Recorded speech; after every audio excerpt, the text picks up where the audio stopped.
is 8:01, so I am going to start.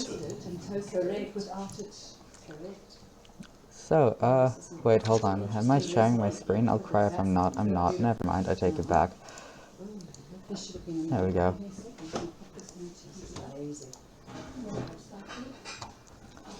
So, hello everybody. I'm going to be talking about lockpicking. Also, no, I'm not addressing the beans. So basically, I'm not sure that I'm gonna talk for the full hour because sometimes I talk really fast, but I'll just do demonstrations if I go over or under. So the first half is just how the lock works, and the second half is how to do the picking stuff. Also, you can make the picks out of paper clips. However, I don't recommend it if you value your sanity. So if you have proper lockpicks, I recommend that. And then finally, the last part is just how I do it with the super secret method that makes no sense and shouldn't work. So, locks pretty much all follow a base pattern, and so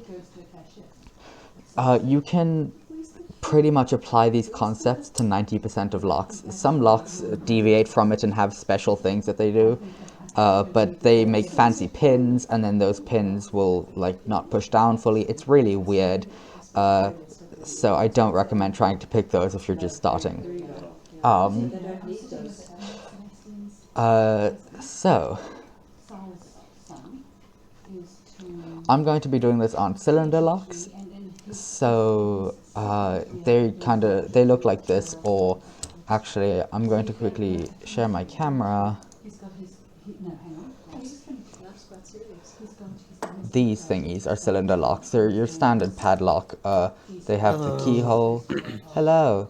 They have your standard keyhole. They look pretty, I'm not going to be doing combination locks or anything fancy like that. So then, so the parts of the lock that you need to know about are, so there's springs at the bottom of the lock, or the top, it depends on how you look at it, but they're basically the side with the smaller, I consider it to be the bottom, the lock keyhole will get bigger as it moves up. So it's upside down here, but you can see that that bottom part is bigger than that top part. So I usually do it the other way around, however it doesn't really matter, but the pins are up here. Then so you have the springs, which are above the pins. Then under the pins, you have the upper pins, which are they're like miniature pins underneath the pins, and so there's going to be a picture because it's hard to verbalize, but they push up the pins using the spring, and then when the key gets to the right place, then the springs move depending on their height, and then all the upper pins match up, and then it turns. So this is an example of the lock. So that's the shoulder, but that doesn't really matter. That's just where the key impacts. So pin tumblers, but I'm just going to be calling them pins for this. That's the pins. These are the upper pins, and these are the springs. So as you can see, when the pins match up, then now that the key's in, it twists. And so if it's not there, then the upper pins will go into here and will prevent it from turning. So here's a proper example of how it will actually look. As you can see, the pins are being moved into place so that the upper pins move out of the way so that it can twist properly. So now that's pretty much the basics of how a lock works. But for the picking aspect, you're going to need two things: a tension wrench and a hook. So if I go out of here and share my camera, you'll be able to see. So this is how, let's see. This is your standard hook, and you can see where the name from, it's just a little hook at the end. See if I can get that closer. There we go. You can see it's just got a little hook at the end. And then there's also this little tension wrench thing. And so this tension wrench will allow to add tension. Who would have thought? So there are a bunch of different shapes that a tension wrench can come in, as seen down here, but it basically just applies tension so that if we go back here, you can see, due to human error, these pins aren't always in an exactly straight line. And so what that means is that different pins will have pressure applied to them at different times. So what you're doing is you're applying pressure to that, so that what happens is when they all move out the way, it prevents the pins from moving back into place, because otherwise you can't pick it if the pins all move back into place. So it's basically just allowing you to not have to pick them all extremely quickly and then twist, because you can't do that, because it's too fast for anybody to be able to do. However, there are some really terrible locks that you can pick with just a hook, but if you're picking those types of locks, I don't know why you're here. You can practically stick a screwdriver in there and you're good to go. So that's what a tension wrench is. They come in different sizes, but I've always found the smallest size, well, not the smallest, but the smaller sizes, to be the most useful, because the bigger sizes don't fit all locks, except the smaller sizes fit most locks. So if I go out and... So you can see the smaller one, even though this is a bigger lock, the smaller one fits inside there nicely. But if I were to take this significantly smaller lock and get the biggest one, you now have no space to actually put in your hook, and I can't even fit it in there properly. So I recommend just sticking with the smaller sizes when you first start. So that's the tension wrench out of the way. So yeah, it's basically just applying tension. Then you get this. So picks come in a bunch of different shapes. I am opening up my lockpick set, and let me just make this look half decent and not ugly like it usually is, because it's a mess. So if I turn on this,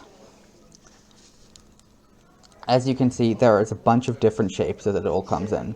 So you get rakes, which are these weird squiggly ones, and you get different hooks, except the only one you'll ever need to focus on is the standard one that I show you that you see most often. So the thing about rakes is that they work, but not on all locks, and it is really easy to do. Like, anybody can rake a lock. So if you actually want to learn anything, I really recommend sticking to your standard hook pick and just taking it from there. So then you have the diamonds, which are, the diamonds are a type of hook that have a significantly thicker end, and they're good for everything, but they're good at nothing. Like, you can pick most things with them, however, it's going to take you ages to do, and I don't recommend it. So what you want to do is you want to feel for each little pin, which you can actually hear when, each pin being pushed up or down. If I just stick it in here, you can hear, little clicks. Those sounds, that's each pin being pushed down really quickly. So from there, you just kind of have to feel for each pin that's up, and you have to push down each pin and find the one that has the least resistance. Okay, then you want to feel around. Eventually, you'll find the one with the least resistance is the same as everything else, whereas there's one that has significantly more resistance. That is the pin that is being twisted, and it's having the most impact from the tension wrench, and so that is the next one you have to pick. If you pick one that has less resistance, it's just going to pop back up because it doesn't have tension against it, so there's nothing keeping it in place once it is pushed down. So once it felt pushed down, all of that stuff, most of you can read, I think. So you basically just want to keep on picking around, okay? And so once you've pushed one down that has the most resistance, you just want to move on to the next one. And eventually you'll have them all down, and then you've picked the lock. It's, as I said here, it's not that easy, but that's as well as I can verbalize it. So now we have something that's really, really good to know. There is this piece of metal that you can use called the bypass knife. And I am showing it right here, but so this is, it literally is just a piece of sharp metal. It's relatively thin. This is made out of just rebar. You don't even have to buy one. You can hammer one into place from a piece of rebar with like a coal fire. And so what you want to do with one of these is you want to go to the, so you want to feel down, and you want to just lift up. And then you have an open lock. It doesn't work for all locks, however, it just makes everything a billion times easier, and that's why I'm showing you this before giving any demonstrations on the picking. So you're literally just lifting the piece of metal that holds the lock down. I have a diagram over here. So the locking bar, you're just going in there and you're lifting it up, and then it opens. So now for the interesting part. So I'm going to try and find a lock that I can use as a demonstration. So let's see, that's a good example, that's a good example, and that's a good example. Let's see, has me bending down messed up my camera? Let's find out. It has not. Okay, so I'm gonna start with this one. So this lock I actually really like because it's really big and really threatening, and I hated it when I first got it. And I found out that with the bypass knife, though you require some more effort, you just push it to the back. Find down there, find the end, feel a little nook that you can grip onto, and just lift. And you've opened it. And so the reason I'm showing you this is that big locks like this, most of the time, they spend too much time on the actual pin mechanism. I can't pick this lock, but I can use a bypass knife on it. So big locks are probably going to be like the easiest to pick. However, I recommend starting on these for actual skill-based picking and not just bypass knives. Then next up I have this one, which is really easy to pick. These types of locks usually are, because there isn't any like major lock brands that I've found that make these types. So when it is, it's probably a really dodgy brand and you can pick it really easily. So I'm going to start by putting in the small the small tension wrench, moving it to the side. Now, can I give a decent demonstration of this?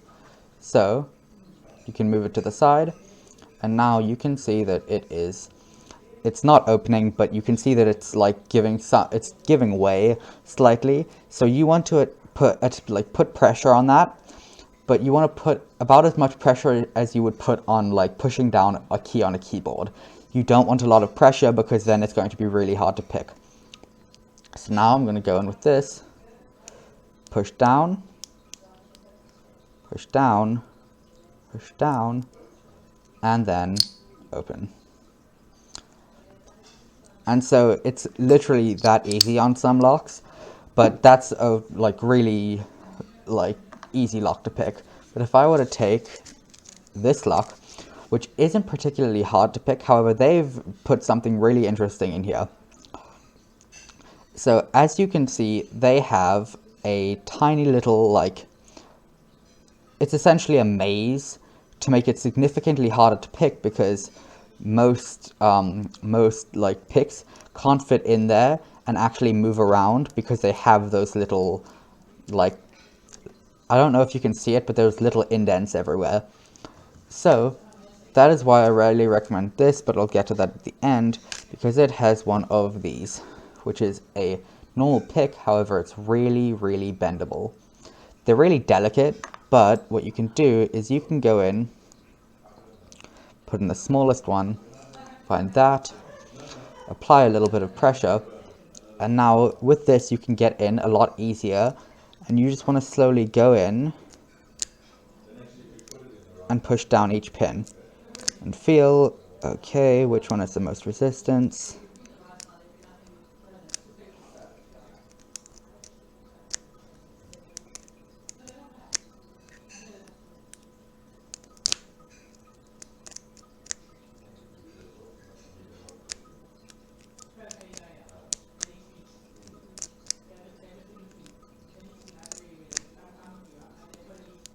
Come on. Oh, there we go. Now we're getting somewhere.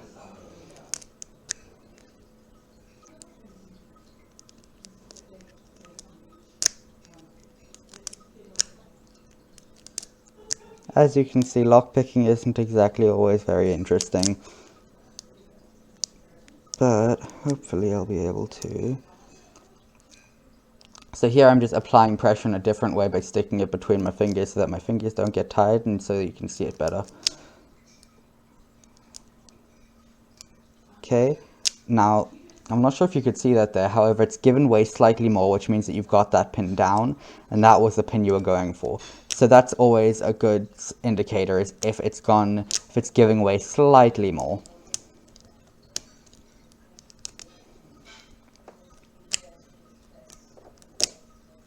Oop, it's given away even more.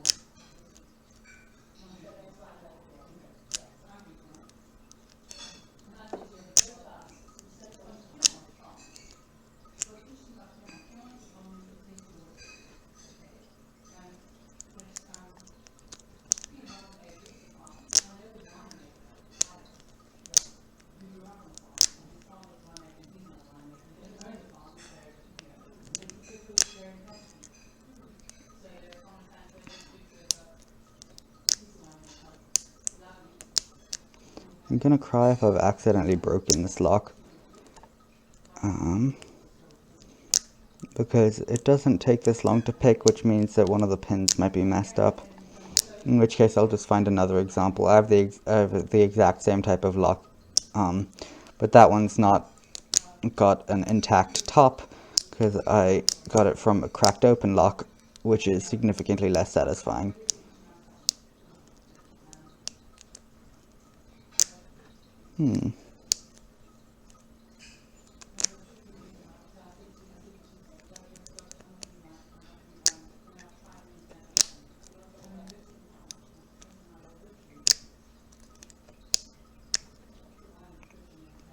Okay, I think that this lock might be broken.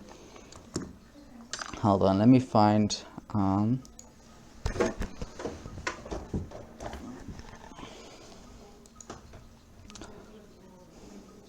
this is the exact same brand and type of lock, however it's been cracked open over here.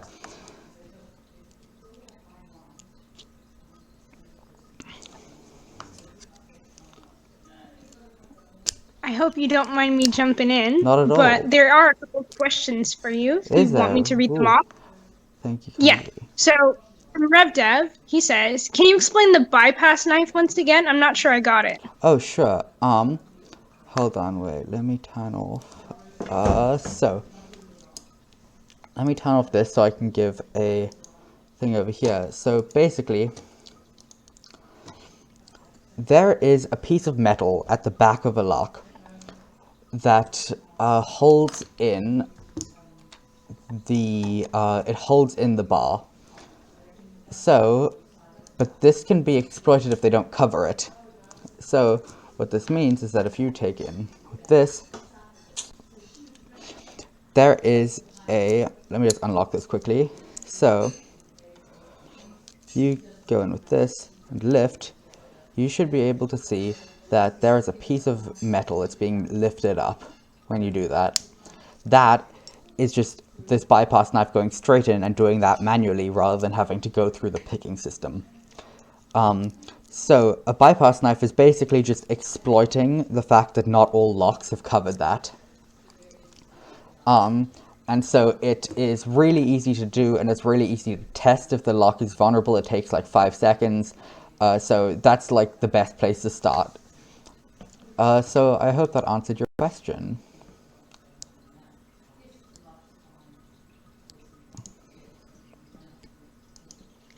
Thank you. I hope it did too. He is typing. And then I asked, what set of picks do you use? Oh, hold on. I answered that at the end, but I might as well go to the end right now. So they're called the Sparrow Tuxedo set. And so it doesn't come with the bypass knife, that's just a piece of rebar. However, they're really helpful. They are like everything you could possibly ever want to use. There is another like more beginner friendly set. I think it's called the Creeper. I'm not sure, but it's by Sparrow. And it has more locks, and it's meant for beginners, but it's more expensive, and honestly, I never saw the point in getting the original one.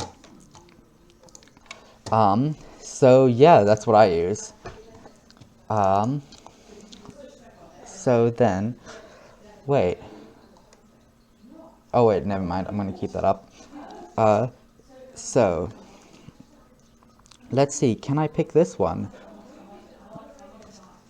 This is the broken one that is hopefully not actually broken. So I'm going in, I'm feeling for those pins.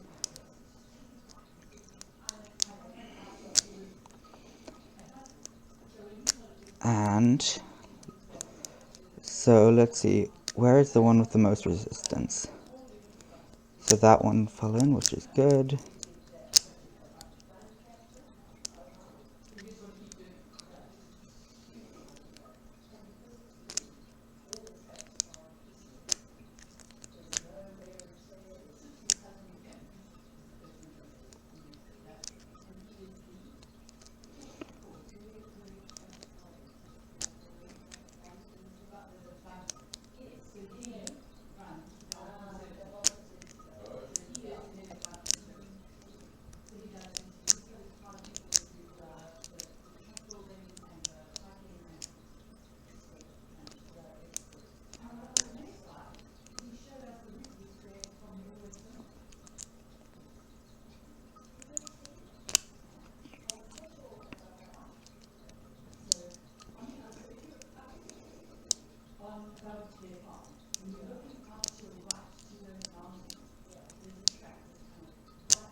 And the problem with these types of squiggly locks is that feeling for each pin takes up a lot of time. You have to try and weave your way through.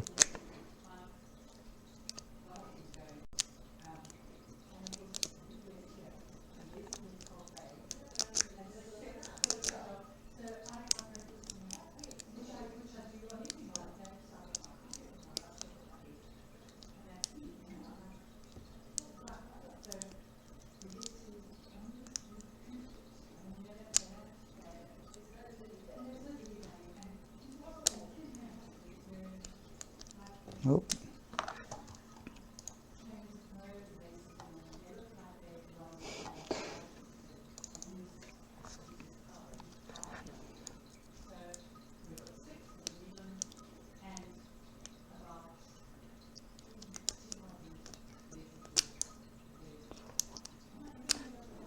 Are you kidding me? Is this what you wanted, you nightmare of a lock?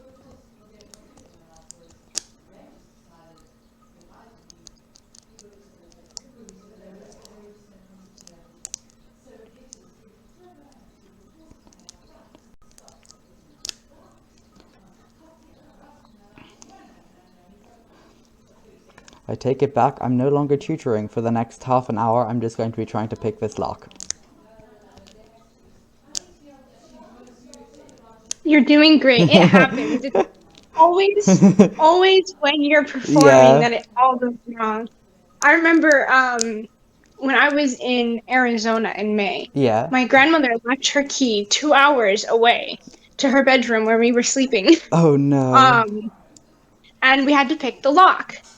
And during this time, I I always have my lock picks with me because you never know when you're gonna need it, and that was Yeah. one of those things. And so while we were picking the lock, my grandma told me that the key turns left in the lock, right? Yeah. So I'm like, okay, so I'm gonna pick this lock. I broke a pick in the lock, was able to get it out. I was trying.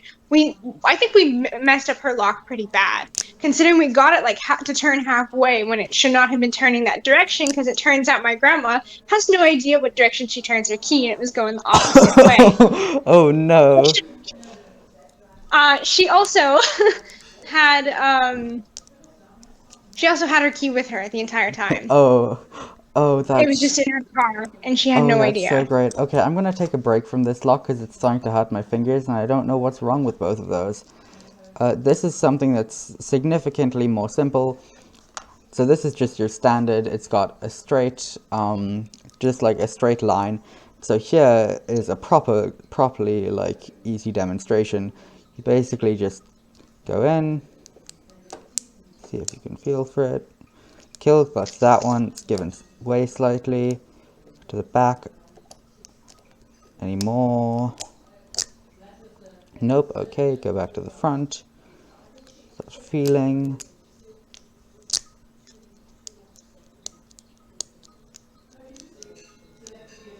One of these is giving way more.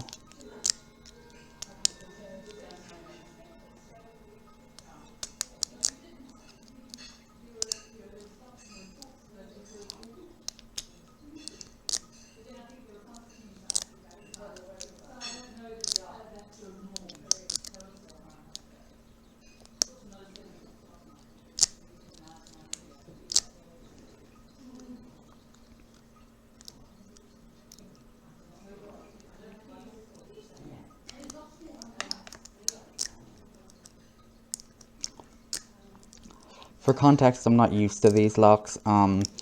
These are ones that I got from somebody who'd broken a bunch of locks, and so, but I decided to show you the ones that I haven't picked 1,000 times because that would probably seem a lot more real than the one that I can pick in like a minute.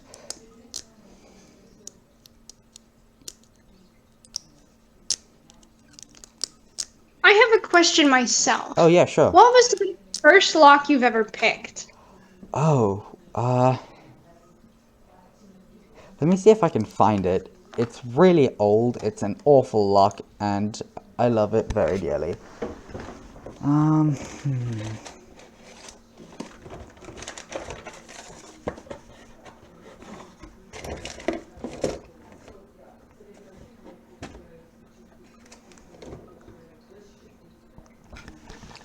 Okay, so the first lock that I picked properly was this tiny gray one, and I picked it with a paper clip, which I'm going to show you. If this lock picking demonstration takes more than another like 5 minutes, I'm just going to skip it because you get the idea. And if I have extra time at the end, then I'll do it then. But it was that lock, and I picked it with some paper clips that I stripped. But I'll show you how to do the paperclip stuff later on.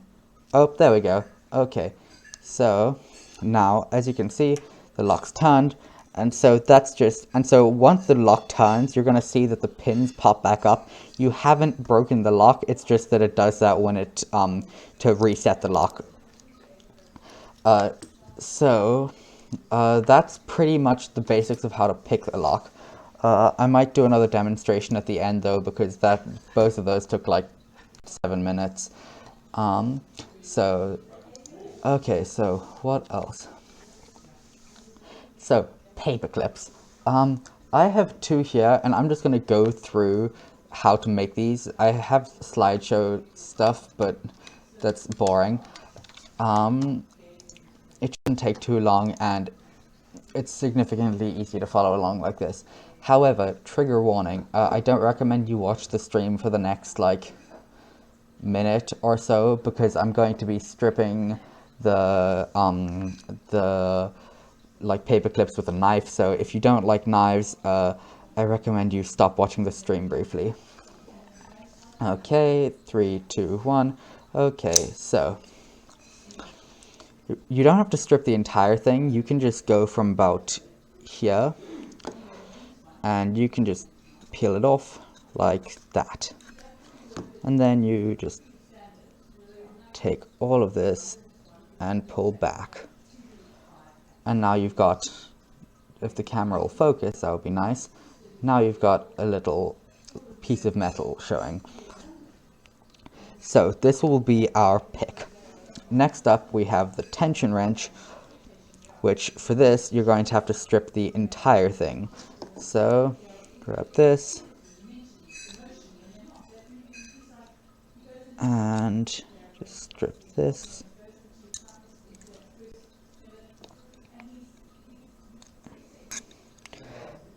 I'm sorry, did this knife just cut through metal? Are you kidding me? Okay, it's fine, it hasn't broken. There is hope yet.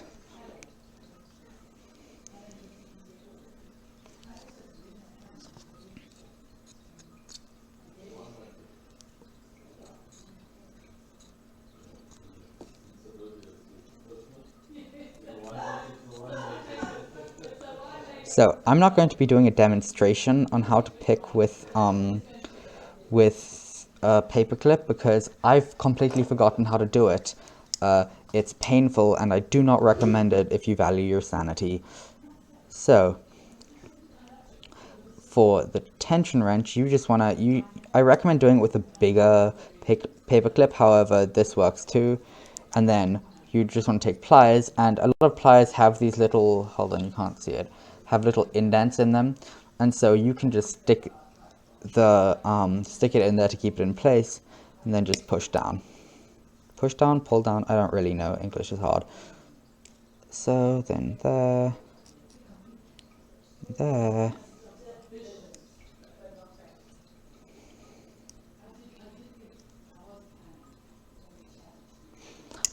Okay, it's not going to be fully in place, however that's fine because next you want to just twist it around. This will make it easier to hold and it gives it a little handle vibe. Then about half a centimeter in to a centimeter in, you just want to grab it and turn it at a 90-degree angle. Now you have that type of shape. Next, you want to take your pick thingy, that isn't a pick yet, go about half a centimeter to a quarter of a centimeter in, and just bend down slightly. The exact angle doesn't matter, you just want to bend in it. And so once you have that type of thing, you now have a tension wrench and a pick. So next up, you can grab yourself I've realized that we still have like 25 minutes, I can't do maths. Yeah, 25 minutes, so I can actually do a demonstration with one of these. So,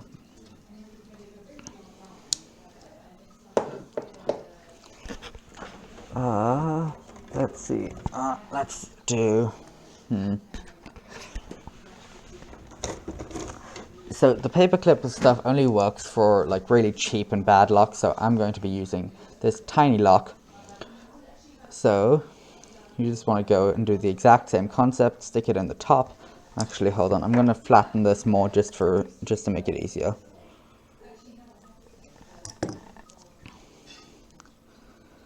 So you want to just stick it in there, and because you've doubled it over, you've got something that the hook can hook onto, that the top of the lock can hook onto. And then you just want to go in with this, and for this it's best to just rake. You don't have to actually try pick it, because that's just going to take ages and it's going to be a pain.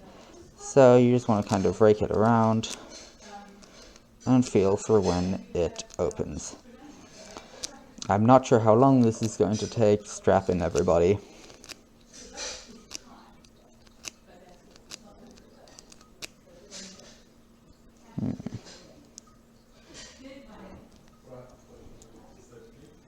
Have I got any questions? Hold on, let me check.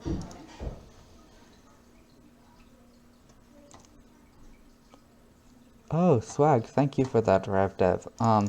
So apparently the tension wrench and some picks can be made with a, did I read that correctly? Windshield wipers? That is really smart, what? Okay. So there we go. And now this is open. So now you have, it's really simple, but it doesn't work for any fancier locks. Now, the final thing that I want to cover, actually, let me just go through the slides briefly, because that seems like it would make sense. Hold on, let me turn off my camera. So this is just what's the name? Like summary of how to make the tension wrench and stuff. A pick and tension wrench, stay sanitized, everybody. So this was one that I made a while ago, but it works, and like it did a good job. It was a slightly bigger paperclip, but it worked the exact same. So yeah, as I said, just rake it. Don't try and do fancy schmancy picking. It's going to cause you pain. So now, is this the end? Yeah, okay. So the final thing that I want to cover before I do some more demonstrations is the super secret method that doesn't make any logical sense. So this is something that you can do with a paper clip. It doesn't work for normal picks. It only works for paper clips. It's really dumb, but you take a cheap lock, you put it in, feel for the end, and then you just kind of, you feel for it, you have to twist. And let me find, this one should work, unless it's too thin, in which case I'll cry. But essentially you just go to the back and you twist. Oh, there we go. You just twist. It shouldn't do that. If your locks do that, please get your locks changed. It's really bad, but it works well. So that was the original thing that I learned how to do, and the person who taught me how to lockpick can't explain it. It's like, it's really, really bad. So that's what I learned how to do, and yeah, that's about it. As I said earlier, the final thing is just what I use, which is the Sparrow Tuxedo set. And that's the end. Yeah. So then what I'm going to do is I'm going to stop sharing my screen because you don't need it, but tell me if anybody has any questions and wants to see. So then the final thing is just some demonstrations. So let's see. Hold on, wait, let me find some decent locks to do demonstrations with.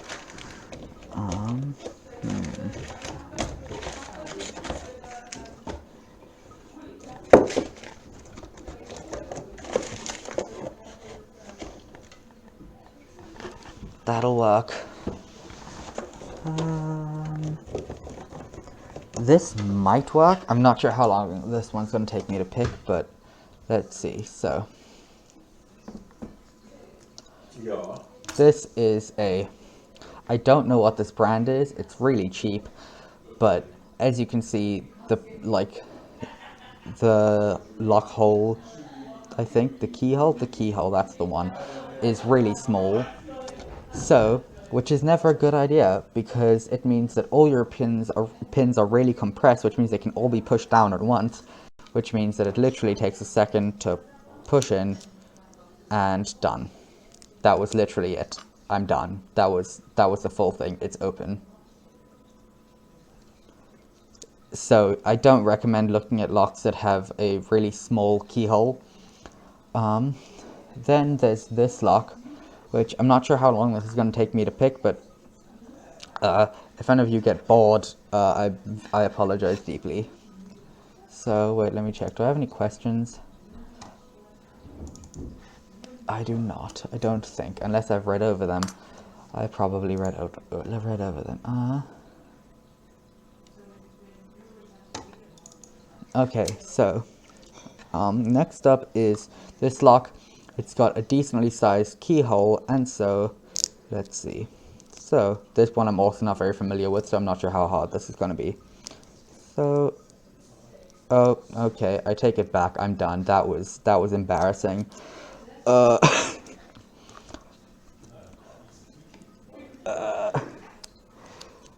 What do I have any ones that's not going to take me a second? That would be cool.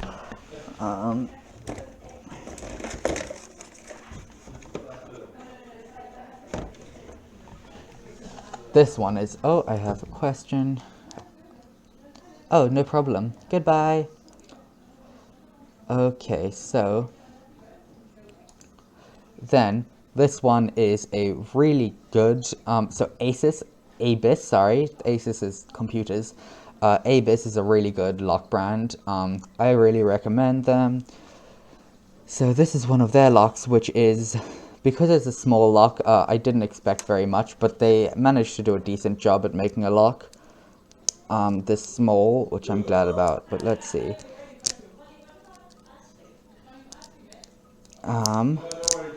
Oh, it's one of these. Okay, so this has some, this has a type of, like, pin that has, I don't have Microsoft Paint. How do I demonstrate this?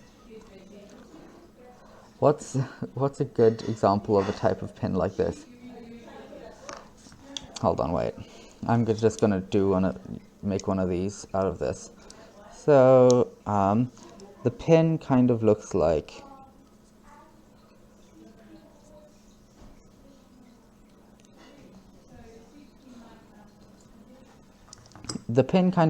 that. And the reason why this is bad for anybody picking is that this means that you'll think that you've pushed it down, that you've pushed the full pin down, but you haven't. It's hooked under here, which means that it'll still catch on here. So how you get around this is that you have to pick with even lighter tension than usual without letting the pins ride back up, it makes it a lot harder. However, it is, if you have locks like that, it's really good because it makes it a lot harder to pick them. I already said that, but yeah. So you just have to pick these with a lot lighter tension. This locked, yeah, okay.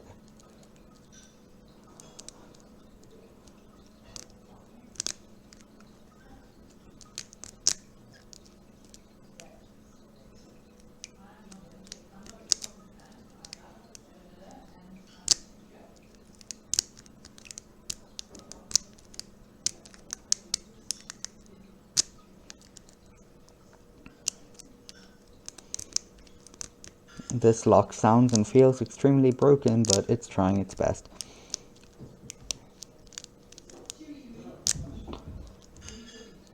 Okay, I got a pin down there. What's next? Is it that one? It's not.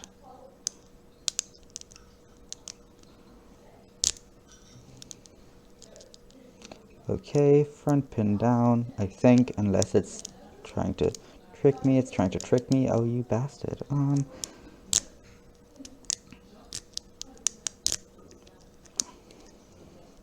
But you can hear that clicking noise means that you're getting down a pin, which is, or it's one of the most resistant, so that clicking noise is a good sound.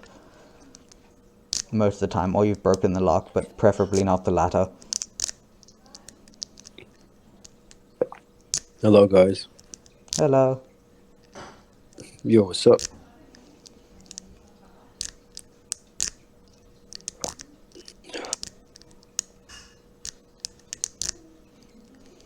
Oh, no mic has I'm said wondering what you something. Thank you Hey for there. hello.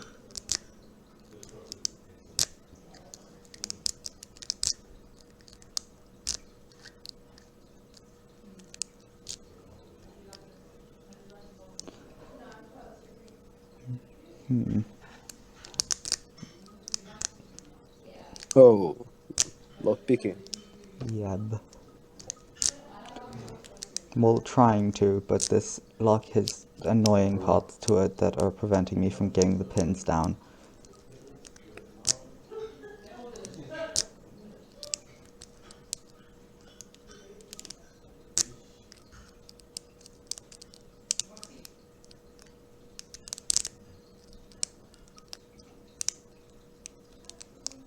Hmm, that looks sus.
What? There's no pin that needs to be pushed down. Oh, that means I pushed it down too far. Okay, back to square one. Cries. You can push pins down too far, but it happens really rare, rarely. Um, because most locks don't have a system that allows you to do that. However, some do. Like this one, because of course it does, because it's Avis.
Okay, I'm giving up on this lock because it's an Abyss and I don't have the energy to sit here for 10 minutes. Let me see. Do I have any other decent examples that aren't Abyss level? Okay, so I actually want to go back to this one. Because this one I should hypothetically be able to pick. I've picked it in the past, so hopefully I'll be able to pick it now.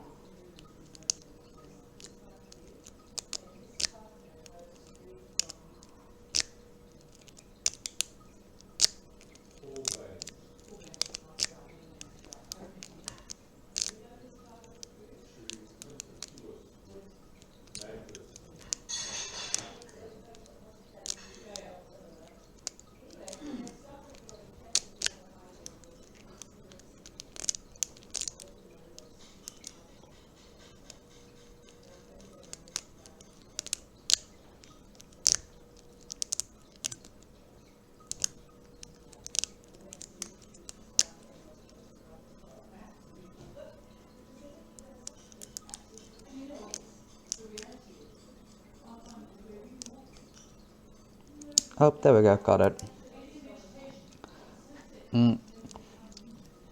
So yeah, stay away from locks that look like this because they will cause you pain and you will lose multiple multiple brain cells trying to figure them out.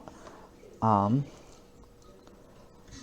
damn, I wanted to give an example of a lock that I've never been able to pick, but I gave it away to be used as a locker key.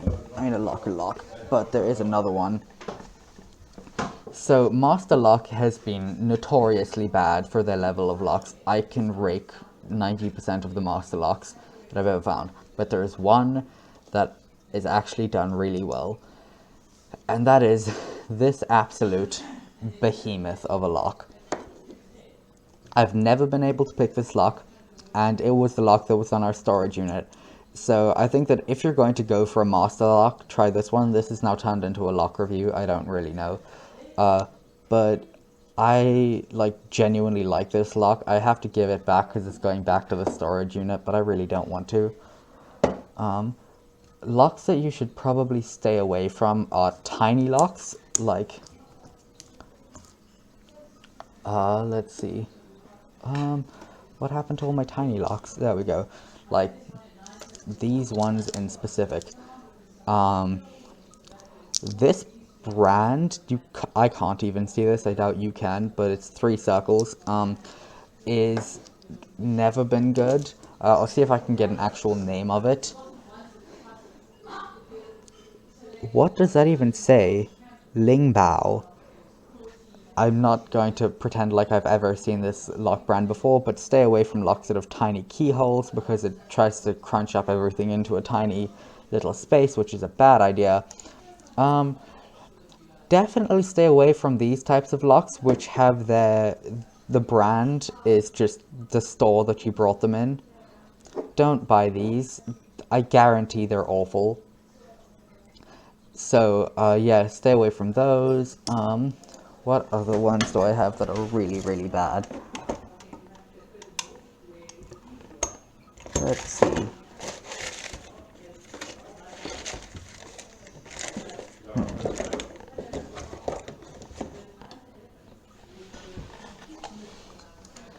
So I'm going to give one more demonstration before I go, but that's this lock. The brand is apparently Double Link. I've never seen them before. Okay.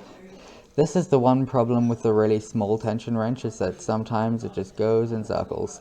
It's really bad. Don't try and figure it out with that one. So in this situation, you'd use one of the bigger ones. Where's the normal one? Here we go. So let's see.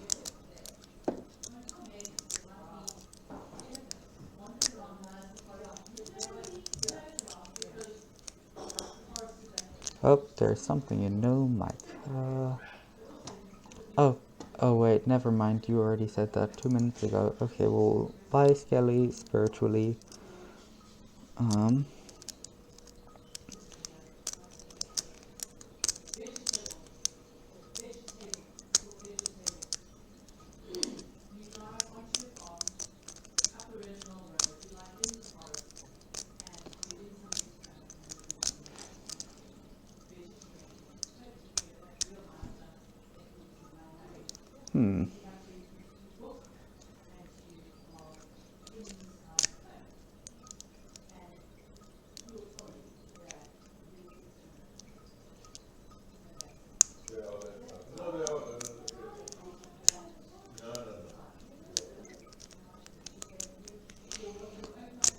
I'm gonna cry. I hand-picked these locks, and most of them have broken pins.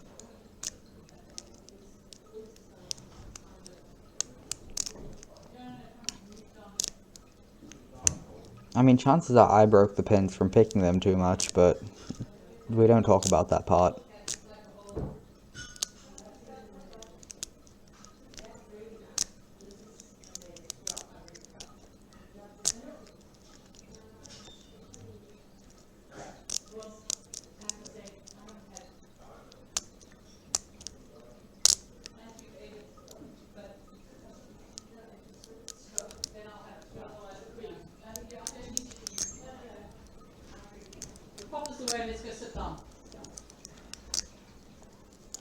Okay, this one also has broken pins. Why? Why are there so many of these?